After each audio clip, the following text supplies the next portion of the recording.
Muscle building. वैसे तो YouTube पे काफी सारी वीडियोस अपलोडेड है इस टॉपिक से रिलेटेड, बट जितनी भी इंफॉर्मेशन है सारी टुकड़ों में बटी हुई है। लेकिन ये वीडियो एक कंप्लीट गाइड होने वाली है मसल बिल्डिंग के ऊपर। इस वीडियो में मैं कंप्लीट मसल बिल्डिंग गाइड देने वाला हूँ, स्लीप, डाइट, वर्कआउट, सब कुछ। इस पूरे वीडियो में टोटल 7 चैप्टर्स होंगे, जिसमें से सेकंड, फोर्थ एंड 7th ये सबसे इंपॉर्टेंट होंगे, बिकॉज इसमें मैं workout basic, diet in budget, how to look aesthetic, इसके बारे में बात करने वाला हूँ। और इन पॉइंट्स के बिना ये पूरी वीडियो अधूरी है। तो बढ़ते हैं चैप्टर फर्स्ट की तरफ। सबसे पहले तुम लोग ये समझो व्हाट इज प्रोटीन। जैसे एक घर ईंट से बनती है, वैसे ही हमारी बॉडी के अलग अलग ऑर्गन इंक्लूडिंग मसल सब प्रोटीन से बना होता है। तो इसे तुम मसल का ईंट समझ सकते हो। देखो, जब भी हम लोग वर्कआउट करते हैं तब हमारा मसल जो है वो डैमेज होता है, एंड जब हम लोग प्रोटीन खाते हैं तो उसी प्रोटीन से मसल्स वापस से रिकवर करती है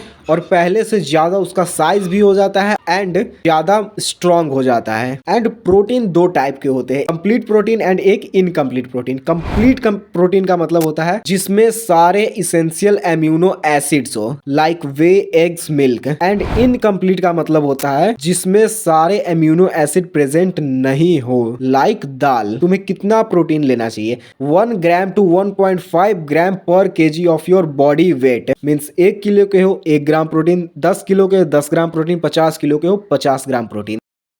वर्कआउट में दो चीजें आती है, एक रैप एंड एक सेट। लाइक अगर तुम्हें 12 रेपिटेशन के 2 सेट लगाने हैं बाइसेप कर्ल्स के, तो इसका मतलब है कि तुम पहले डंबल उठाओगे, देन 12 रेप्स परफॉर्म करोगे, तब वो तुम्हारा एक सेट कंप्लीट होगा। देन अगेन इसको करोगे, देन सेकंड सेट। एंड एक होता है progressive overload. Progressive overload means हर वीक थोड़ा वेट बढ़ाओ। लाइक अगर तुम इस वीक में 1 केजी का डंबल उठा रहे हो तो दूसरे वीक 1.5 केजी या फिर 2 किलो का वजन उठाना है। एंड अगर जिम नहीं जाते हो तो अपने रेप्स को बढ़ाओ। रेप्स को परफॉर्म कैसे करना है, स्लो रेप या फिर फास्ट रेप, एक सिंपल प्रैक्टिकल तरीके से बताता हूँ। ये एक नोटबुक है, अगर मैं इसको स्लोली ऊपर कर रहा हूँ तो मुझे इसमें ज़्यादा फोर्स लगाना पड़ रहा है, लेकिन अगर मैं इसको फास्ट करूँगा, इतना फोर्स लगा रहा हूँ यहाँ तक, एंड ये नोटबुक ऑटोमेटिक ऊपर चला जाता है। ये देखो, मैं हाथ यहीं पे है लेकिन नोटबुक ऊपर तक जा रहा है। इसको लॉ ऑफ इनर्शिया बोलते हैं। अगर तुम लोग फिजिक्स अच्छे से पढ़े होगे 9th या 11th में, ये जरूर पढ़ाया जाता है सबको। तो इस प्रैक्टिकल तरीके से ये पता चल गया होगा कि तुम्हें स्लो रेप परफॉर्म करना है, क्योंकि फास्ट रेप करते हैं तब एक ही फोर्स में वो डंबल ज्यादा ऊपर चला जाता है। मैं क्या कहना चाहता हूँ तुम लोग समझ गए होंगे।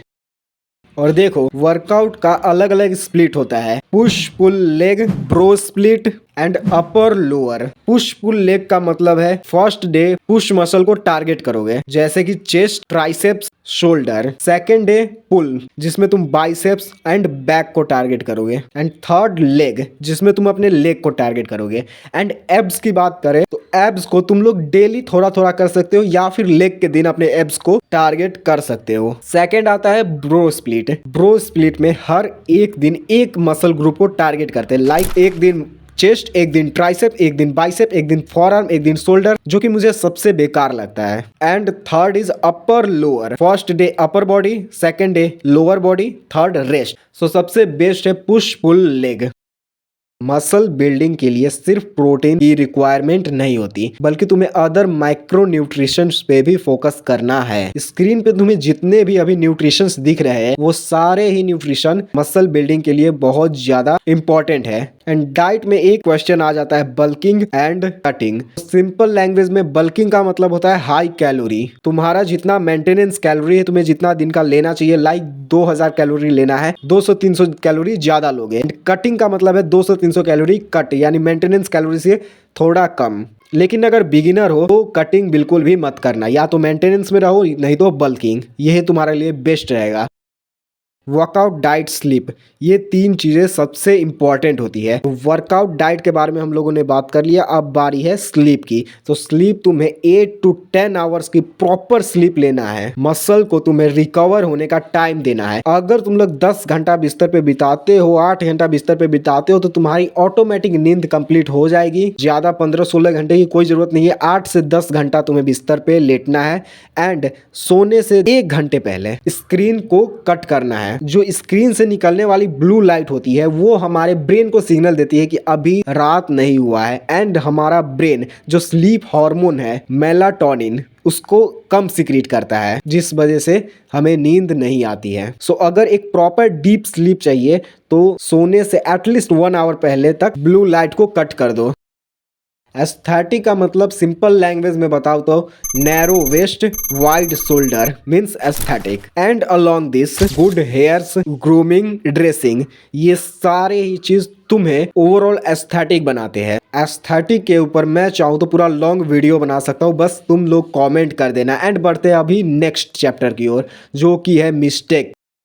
Over training, less protein, wrong form, ego lifting, skipping warm up, no consistency, ये सारे तुम्हारे रिजल्ट को गायब कर देंगे। वर्कआउट के साथ अपने मिस्टेक्स पे भी फोकस करो कि वो मिस्टेक तुम लोग ना करो। और एक चीज के ऊपर बात करते हैं जो मुझसे बहुत ज्यादा क्वेश्चन आता है, क्या वर्कआउट से हाइट इफेक्ट होती है? सो इसका आंसर है नहीं। स्ट्रेस से तुम्हारी हाइट इफेक्ट होती है एंड स्ट्रेस दो टाइप का होता है, एक मेंटल स्ट्रेस, एक फिजिकल स्ट्रेस। मेंटल स्ट्रेस का मतलब होता है जब तुम लोग मेंटली स्ट्रेस लेते हो एंड फिजिकल स्ट्रेस का मतलब होता है तुम्हारी बॉडी स्ट्रेस में है। बॉडी स्ट्रेस में होने का मतलब है कि तुम लोग वर्कआउट तो कर रहे हो, बहुत ही हाई इंटेंसिटी के साथ वर्कआउट कर रहे हो, बट तुम लोग इनफ प्रोटीन अपनी बॉडी को नहीं दे रहे हो, इनफ न्यूट्रिशन नहीं दे रहे हो, तब वो फिजिकल स्ट्रेस क्रिएट होता है एंड ये तुम्हारी हाइट को इफेक्ट कर सकता है। So if you are working out, so please focus on your daily nutrition, not only protein.